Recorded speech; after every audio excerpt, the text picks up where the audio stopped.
Nicolau Santos é convidado da edição da noite. Nicolau Santos, muito boa noite. Boa noite. Com o referendo marcado, o que é que explica os últimos movimentos do governo da Grécia?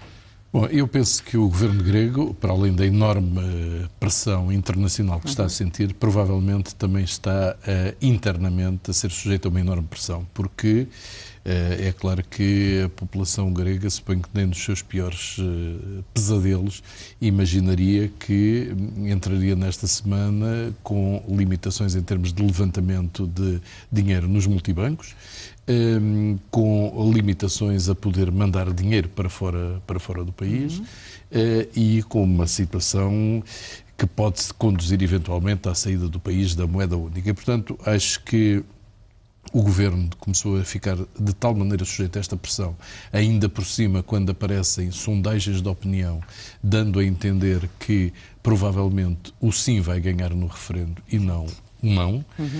E, portanto, neste quadro, o governo grego, suponho eu, está a tomar estas medidas como uma tentativa derradeira para tentar resolver o problema sem ir a referendo. Porque, num referendo, o que acontecer no referendo, como foi dito pelo primeiro-ministro Alexis Tsipras, pelo menos foi isso que ele deu a entender. Na entrevista da noite passada. Na entrevista da noite passada, se ganhar o sim, ele, não será ele que conduzirá, portanto, esse novo programa de ajustamento e, portanto, o que deu a entender é que se demitiria e que haveria a convocação de novas eleições. Muito bom, mas este referendo tem perguntas no pressuposto de uma base de acordo, de uma base para negociação, que era aquela que valeu até domingo e que está a ser alterada. E que, aliás, a senhora Lagarde retirou rapidamente, dizendo que já não existia. Exatamente. É evidente que eu também, parece claro que há, por parte das instituições internacionais, uma enorme pressão sobre o Syriza para mudar de orientação. Aliás, hoje houve umas declarações do Sr. Mariano Rajoy que me pareceram também bastante infelizes relativamente à situação grega. Agora, enfim, eu acho que o governo grego tinha optado por uma estratégia que era levar as coisas a um referendo, deixar o povo grego decidir, e eu acho que isso era importante. Acho que a democracia não pode ficar refém deste tipo de situação e que convocar os cidadãos para se pronunciarem sobre o seu futuro e para saber se eles querem permanecer na zona euro com mais sacrifício ou saírem da zona euro para algo desconhecido. Mas é que o referendo não era isso, exatamente. Eu sei, mas as consequências, é verdade, não era isso exatamente, mas as consequências acabariam por ser essas. Aliás, vários responsáveis europeus acabaram por o dizer. E, portanto, tinha optado por essa estratégia e, de repente, mudou, infletiu isso, tenta um acordo de última hora, tenta uma extensão do programa, o Eurogrupo diz de imediato que não, e a senhora Merkel diz, aliás, que só depois dos resultados do referendo é que se pronunciará sobre o pedido de ajuda ao mecanismo de estabilidade financeira. E o Fundo Monetário Internacional está a analisar neste momento o pedido grego, mas eu suponho que também a resposta também será exatamente a mesma. As instituições não gostaram da convocação do referendo, manifestamente, já não tinham gostado quando o Sr. Papa Andreu invocou essa situação há 2 ou 3 anos e acabou, aliás, demitido, não é? E, portanto, é uma situação que não agrada às instituições, é claro, esse ponto de vista. Agora, quem mudou realmente de posição e de orientação do que vinha fazendo foi o governo grego, e eu penso que é claramente... O objetivo é desistir do referendo. Eu acho que o objetivo é esse, porque já perceberam que provavelmente vão perder o referendo e que a esmagadora maioria dos votará pela manutenção, enfim, pela adoção do programa de austeridade, a extensão do programa, como mais algumas medidas de austeridade. Nicolau, é possível um terceiro resgate e é possível fazê-lo sem o FMI? É uma situação complicada. Neste momento, eu diria que não. Ou seja, que até agora as instituições europeias entenderam sempre que era importante ter o Fundo Monetário Internacional neste grupo enfim, que congeminou, que tem vindo a fazer os programas de ajustamento. E, portanto, eu diria que, à partida, dificilmente se perceberia que o Fundo Monetário Internacional não viesse a estar. Seria uma cedência, mais uma vez, ao governo grego. Não me parece que haja muito boa vontade por parte das instituições em relação ao governo grego e, portanto, não vejo como isso seja possível. Eu acho que, neste momento, há um enorme braço de ferro, como é evidente, e que a Europa e o Fundo Monetário Internacional querem demonstrar que este é o caminho que tem de ser seguido e que não pode haver exceções relativamente àquilo que foi traçado, porque isso pode ser eventualmente um mau exemplo para outros países que se encontram. Como dizia Rajoy, as regras têm de ser cumpridas até pela Grécia. E, portanto, neste quadro, eu acho que dificilmente o Fundo Monetário Internacional, se houver, enfim, um terceiro resgate, que o Fundo Monetário Internacional dificilmente estará fora desse pacote. Isso não quer dizer que o programa que venha a ser desenhado neste quadro não tenha algumas mudanças. Porque aí acho que a Comissão Europeia, particularmente o seu Presidente, o Sr. Jean-Claude Juncker, parece-me que claramente tem feito passar a mensagem de que é preciso encontrar uma maneira de resolver problemas importantes que a economia grega tem, nomeadamente a dívida, mas a resolução da dívida, mesmo um perdão parcial da dívida ou um perdão muito grande da dívida, não resolve o problema, porque é preciso estimular a economia grega a voltar a crescer e por isso se fala num pacote de auxílios que andaria na casa dos 30 mil milhões de euros para a economia grega. É fundamental encontrar meios da economia grega voltar a crescer, porque senão, mesmo perdoando a dívida, daqui a 6 meses, um ano, o que seja, estamos exatamente na mesma situação. Nicolau, já volto à sua análise. Vamos agora em direto a Atenas, é lá que está o enviado especial da SIC, Anselmo Crespo. Muito boa noite. Hoje, a capital da Grécia foi palco de várias manifestações. A esta hora, Anselmo, que ambiente se vive em Atenas? Esta hora vive-se um momento bastante calmo, até porque caiu uma chuva intensa durante a manifestação daqueles que foram para a rua defender o sim ao referendo do próximo domingo e isso ajudou a desmobilizar de alguma forma essa manifestação em frente ao Parlamento de Atenas, em frente ao Parlamento grego.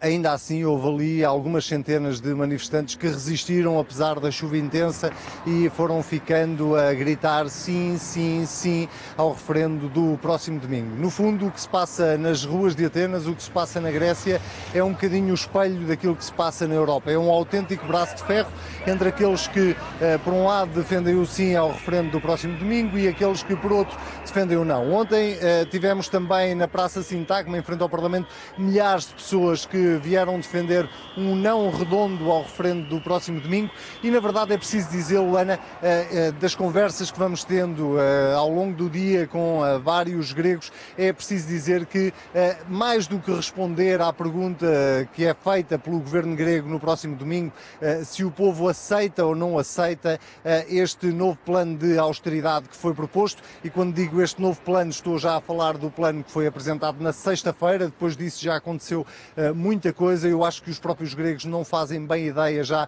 a quantas andam, exatamente o que é que estamos a falar, que tipo de medidas é que são, sabem que são duras, sabem que são medidas de austeridade, mas não têm a exata noção de qual a dimensão dessas medidas. Mais do que no próximo domingo responder se concordam ou não concordam com essas medidas, os gregos vão às urnas, se é que de facto vão às urnas, porque ainda faltam alguns dias até domingo e, portanto, tudo pode acontecer. Já vimos coisas mais difíceis acontecerem.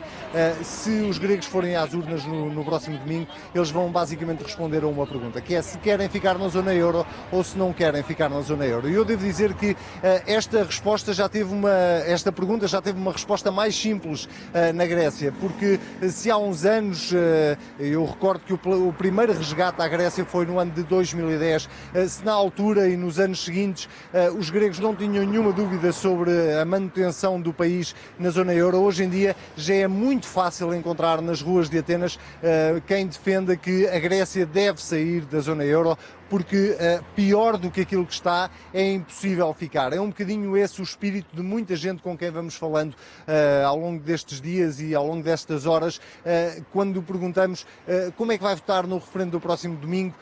Há obviamente quem diga que vai votar sim, mas os que defendem o sim no próximo domingo são aqueles que acham que, se votarem não, há um sério risco de sair da zona euro. Os que defendem o não só às medidas de austeridade, mas é um não à Europa, é um não de quem está cansado desta Europa, de quem se sente abandonado até em alguns casos por esta Europa e, portanto, acha que, mal por mal, mais vale vir o dracma novamente e terem uma moeda própria e conseguirem, enfim, combater esta crise com uma moeda própria. É óbvio que quem assim pensa não tem, provavelmente, a exata noção do que é que poderá acontecer se a Grécia sair da zona euro. E, portanto, este braço de ferro que se vive na Grécia é, no fundo, um pouco o espelho daquilo que se vive também na Europa, com os principais líderes europeus a defender que os gregos devem dizer que sim e com o governo grego a defender o não.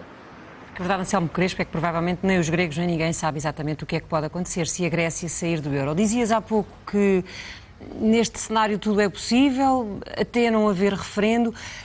Precisamente esta parecia ter sido a última e a grande cartada do governo de Alexis Tsipras, mas que nos últimos instantes, desde a carta hoje a pedir ao Eurogrupo uma extensão do atual programa, há um terceiro resgate e agora, há poucos instantes, pediu ao FMI para ter um adiamento, um pouco mais de prazo para fazer o reembolso da tranche que era devida hoje.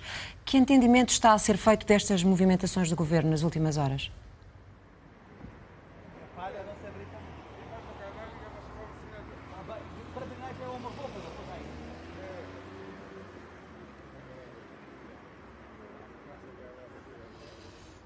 Não temos possibilidade de comunicar com o Anselmo Crespo, que, pelo que percebemos, não nos ouve. Nicolau, era disto mesmo que estávamos a falar há pouco. Para esta pergunta para si também, alguém tem efetivamente a noção do que é que acontece à Europa se a Grécia sair do euro? Comecemos por olhar, por exemplo, ao que aconteceu à Bolsa Portuguesa ontem. Bom, o que aconteceu não só na Bolsa Portuguesa, aconteceu nas bolsas de todo o mundo. Aconteceu seguramente nas bolsas europeias, mas aconteceu nas bolsas asiáticas e na Bolsa de Nova Iorque. É obviamente que se instala o nervosismo, se não mesmo o pânico, porque há um desconhecimento total. Esta situação nunca foi vivida. Ou seja, uma saída de um país de uma zona monetária integrada como é a zona euro nunca foi vivida. E, portanto, aqueles que dizem tranquilamente que os mercados já descontaram esta saída da Grécia e do euro, como é óbvio, estão a falar com as suas convicções, mas não por experiência própria, porque isso não se verificou até agora.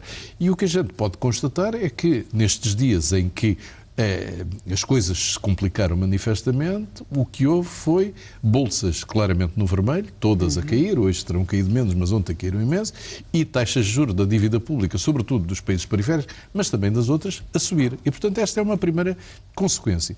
Uma segunda consequência terá a ver, obviamente, com o eventual abrandamento de crescimento na zona euro, se esta situação acontecer. Um terceiro evento que pode acontecer tem a ver com a exposição que os bancos europeus têm na Grécia. Os bancos portugueses, tanto quanto foi divulgado o número hoje, andarão, não é uma grande exposição, andarão na casa dos 80 milhões de euros, portanto não é realmente uma grande exposição. Já houve exposições maiores e, por exemplo, o BPI sofreu claramente com essa situação, mas sob esse ponto de vista as coisas não estão tão mal. Há lados, digamos, positivos e nas coisas negativas também há lados positivos, ou seja, com esta situação o euro terá tendência, obviamente, a desvalorizar-se face ao dólar e, portanto, isso promove a competitividade da moeda europeia em termos de exportações, mas digamos que os impactos negativos são claramente maiores porque a percepção que se instala nos mercados é que se sair um membro da zona euro, o clube, que era um clube onde não se admitiam nem incumprimentos de pagamento, nem saídas de Estados-membros, esse entendimento muda e, portanto, a partir de agora os mercados começam a desconfiar. É bom lembrar que Portugal, que fez um percurso bastante importante desde que pediu a sua ajuda internacional, até agora as agências de classificação, as chamadas agências de rating, ainda não tiraram da classificação que se chama de lixo a dívida pública portuguesa, o que é extraordinário, apesar de todos os esforços que Portugal tem feito, apesar de a economia estar a crescer, apesar de neste momento termos uma situação em matéria de turismo, de investimentos, exportações, manifestamente melhor do que tínhamos em 2011, pois apesar disso tudo, as empresas de rating, as agências de rating, ainda não mudaram a sua Mas isso não é um complô, pois não, tem explicações. Claro que tem justificações. Eu acho que as agências de rating, enfim, eu gostaria que houvesse mais e que não fossem todas, não tivessem todas o mesmo olhar, e nesse aspecto há pelo menos uma com uma matriz portuguesa que também está a ser criada, sim, com outros parceiros internacionais. Mas olham sobretudo para a economia portuguesa, que continua fragilizada do ponto de vista de crescimento. Ou seja, nós neste período conseguimos talvez limpar a economia de situações que eram manifestamente inviáveis, mas o que é certo é que se olha hoje em dia para o modelo da economia portuguesa e vê-se que, apesar de tudo, são as exportações que continuam a puxar a economia. Há algum investimento que começa a aparecer e 2014 terá sido o melhor ano desde 2008 ou 2006, não estou exatamente certo, mas ainda é pouco. E, sobretudo, o que vêem é que quando há algum alívio do ponto de vista do poder de compra das pessoas, quando o consumo interno começa a puxar a economia, começa-se a olhar outra vez para alguns desequilíbrios externos. Ou seja, a produção interna não responde quando as pessoas têm mais dinheiro, podem comprar mais coisas, etc. Devo dizer, é espantoso que se tenha verificado que no início deste ano, em termos de balança comercial, houve um enorme incremento na compra de automóveis alemães. Ou seja, estamos a estimular a economia alemã na situação em que nos encontramos, que é sempre simpático para a senhora Merkel, e espero que ela tenha isso em conta para futuras aprendemos ajudas muito a Portugal. pouco. Mas se voltarmos a viver dias de instabilidade e de incerteza, como foi o de ontem, quanto tempo aguenta o PSI 20 uma pressão como aquela desta segunda-feira? O PSI 20 há de aguentar, porque, enfim, não é isso que faz o valor das empresas. É evidente que se houver quebras sucessivas, as empresas tornam-se muito baratas e facilmente compráveis, mas isso é o que nós temos assistido nestes 4 anos, ou seja, que não há dinheiro, não há em mãos nacionais dinheiro suficiente para tomar posições importantes em empresas portuguesas, e do PSI 20, nestes 4 anos, saíram algumas das maiores empresas portuguesas, umas porque implodiram, como o Banco Espírito Santo, que já não existe, outras porque mudaram de mãos e estão numa situação bastante diferente, como é o caso da PT, que eram pesos pesados, e, portanto, a EDP passou a ter novos donos, como se sabe, sobretudo chineses, e, portanto, houve realmente uma mudança completa de quem detém as empresas que estão no principal índice bolsista de Portugal. E, portanto, isso é um fenómeno que vai continuar a acontecer. O mais importante é saber, sobretudo, se houver muita instabilidade, quanto tempo é que a almofada financeira que foi constituída pela Ministra das Finanças garante as necessidades de financiamento do país. Isso é fundamental. Eu estou muito confiante que as instituições europeias, se houver um sério problema com a Grécia no sentido de sair do euro, que tudo farão para que não haja mais nenhum Estado-membro a que isso aconteça, e, portanto, Portugal será seguramente um daqueles países a que serão dadas todas as condições para que isso não aconteça, mas às vezes a pressão dos mercados é de tal ordem que, mesmo com todos os apoios, há problemas. Basta lembrar que a Inglaterra saiu do sistema monetário europeu há uns anos porque houve uma série de especuladores que apostaram que ia sair, e saiu mesmo. Mas isto nunca será tão fácil como as contas de cabeça que o Presidente da República Portuguesa fez, pois não? Passa 19 para 18. Bom, isso é uma conta de aritmética simples. Eram 19, saíram, ficam 18, não é? Eu não sei se os 18 ficam exatamente com a mesma qualidade que tinham quando eram 19. Acho que não, e acho que haverá grandes modificações e grande instabilidade, e, portanto, dizer isso de uma forma tão simples, tão linear, se bem que foi uma maneira do Presidente da República simplificar, enfim, a essência das coisas e dizer que, apesar de tudo, a zona euro se mantém.